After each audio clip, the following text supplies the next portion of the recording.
कन्नौज में परफ्यूम, इत्र, अतर, पता नहीं खुशबू से क्या नफरत है सरकार को, बहुत नफरत है खुशबू से इनको। अध्यक्ष महोदय, माननीय सदस्य ने कहा कि छापा पड़ गया, मुझे अच्छा लगा कि पूछ लिया। अध्यक्ष महोदय, जिस पे छापा पड़ा था वो भारतीय जनता पार्टी का था।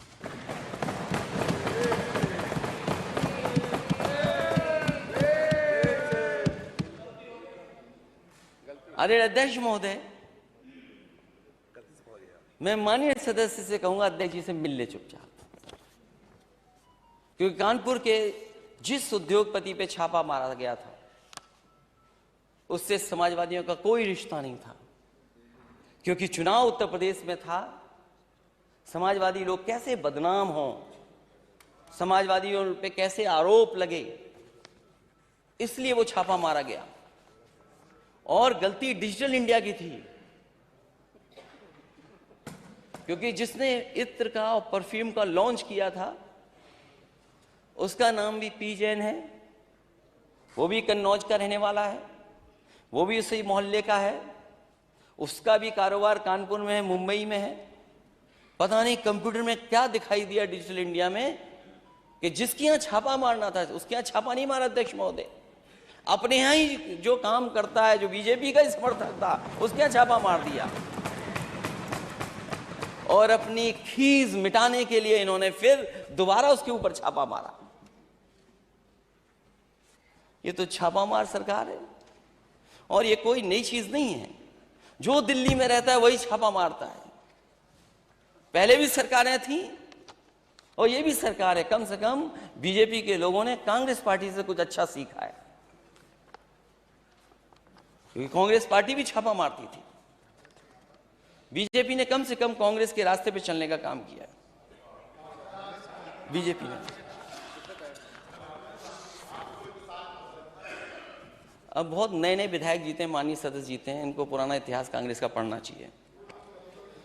मेरठ स्पोर्ट्स प्रोडक्ट बजट क्या था? तो ये आखिरकार ओडीओपी का प्रचार क्यों है इतना, जब आप बजट नहीं दे रहे हैं उसके लिए? और जो $1 ट्रिलियन इकोनॉमी में एमओयू किए हैं, उसकी सच्चाई कब तक जानेगा उत्तर प्रदेश? इससे पहले जो इन्वेस्टमेंट मीट हुई थी, जिसमें लगभग 4 लाख करोड़ से ज्यादा के एमओयू साइन हुए। अध्यक्ष महोदय, देश के सब उद्योगपति वो आए जो दूसरी इन्वेस्टमेंट मीट में आए, लेकिन अध्यक्ष महोदय एक भारतीय जनता पार्टी के मित्र उद्योगपति नहीं आए।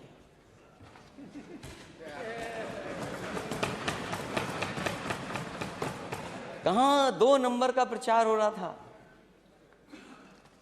कहां 2 नंबर? भारत को गर्व होता है इस बात पर कि भारत का एक उद्योगपति दुनिया में नंबर 1 पर पहुंच गया। हमें भी गर्व होता, हम भी कहते कि देखो हमारा उद्योगपति कम से कम इतना अच्छा कारोबारी है, कारोबार करता है कि दुनिया के नंबर 1 पर है। दुनिया के बड़े बड़े उद्योगपतियों को पछाड़ दिया उसने। क्या है बिग जॉस, क्या है दूसरा इंडस्ट्रियलिस्ट? दुनिया में हमारा इंडस्ट्रियलिस्ट है। केवल एक रिपोर्ट ने, केवल एक रिपोर्ट ने, सोचिए अध्यक्ष महोदय, कहां दुनिया के दूसरे नंबर के और कहां दुनिया के किस नंबर पे कोई नहीं जानता आज कहां पर है। अध्यक्ष महोदय, मित्र की पहचान तो तभी होती है जब बुरा वक्त आता है। क्या बीजेपी ने अपने मित्र को छोड़ दिया?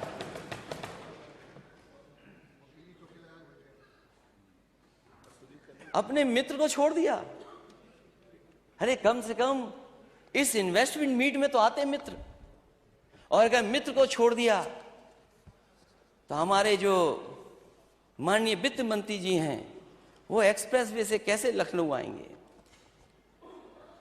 जो मॉडल आपने अपनाया, क्या आपका वो एक्सप्रेसवे बन जाएगा? जो मॉडल, जिस मॉडल पे आपने उन उद्योगपतियों को उत्तर प्रदेश में लाए, क्या उस मॉडल से आपका सड़क बन जाएगी? मुझे खुशी है इस बात की, क्योंकि मैं हमेशा इस बात को कहता था कि अगर आप स्पीड को बढ़ा देंगे, और जब कभी भी किसी एक्सप्रेसवे, किसी 4 लेन एक्सप्रेसवे का मैंने शिलान्यास या उद्घाटन किया होगा, तो मैं यह जरूर कहता था, एक अमेरिका की कहावत बोलता था, मुझे अच्छा लगा। अभी रोड ट्रांसपोर्ट सरफेस मिनिस्टर आए थे, उन्होंने भी वही कहा कि हम उत्तर प्रदेश की अमेरिका से बेहतर सड़कें बना देंगे, या अमेरिका के बराबर का इंफ्रास्ट्रक्चर होगा। मैं ये बात कहता था कि अमेरिका ने सड़कें बनाई और सड़कों ने अमेरिका बनाया।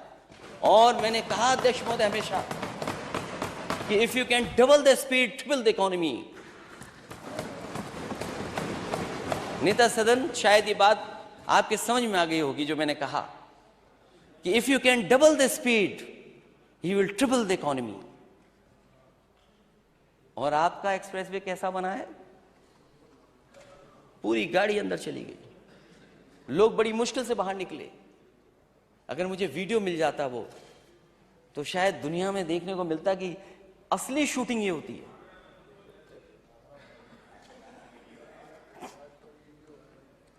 और जो बात एक्सप्रेसवे की है, वो कैसे बनेगा? वो मॉडल क्या था? उस मॉडल पे क्या आपका गंगा एक्सप्रेसवे बन जाएगा? जो आपने टाइमलाइन दी है,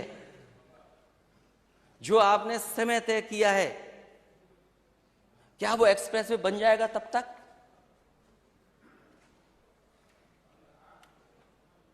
जिस मॉडल पे आपने दिया है अपने मित्र उद्योगपति जी को, मुझे नहीं लगता कि वो बन पाएगा। इसलिए अध्यक्ष महोदय, मैं चाहता हूं आपसे, मेरा सुझाव है आप पर, दिल्ली की सरकार ने कई बार कहा, मैंने नेता सदन को, मुझे लगता है दिल्ली वाले कम सुनते होंगे आपकी, और ये अगर बात मेरी गलत है तो आप बताओ कि दिल्ली वालों ने आपको किस एक्सप्रेसवे के लिए बजट दिया है।